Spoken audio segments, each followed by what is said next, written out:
Na ką, bičiuliai, baigėsi pirmas greičio ruožas. Diena visai su gerai, bet ir su tokiais minimaliais nuotykiais.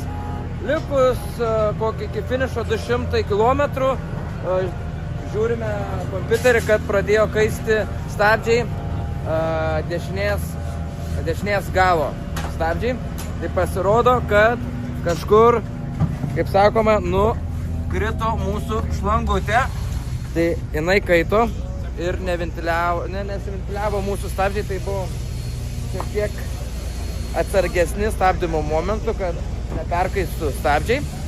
Ir likus iki finišo 30 km mums pasimaišė, nepasimaišė, bet nenorėjo trauktis, gal vienas plius ir tam praradom tikrai apie minutę laiko gal, nes likus iki finišo toks 20-30 km vien prieš pešas, paskui važiavom, nieko nesimatė, spaudėm sentinėlį, tai bet likus tam 6 km iki finišo, tada tik pasitraukė, bet iš esmės viskas gerai, pirma diena užskaityta, mašina, kaip pasakyti, sveika, šiek tiek gal yra pabrozdai, kaip pasakyti, šiek tiek yra tokių dalykėlių aplaužytų, bet viskas gerai, aišku, stiklas įskilo, nes ten tokiais krūmais važiavom siaurom vietom, tai tikrai neįmanomas tuo tanku pratilpti, tai turbūt turės mechanikai pakeisti, bet rezumė viskas gerai.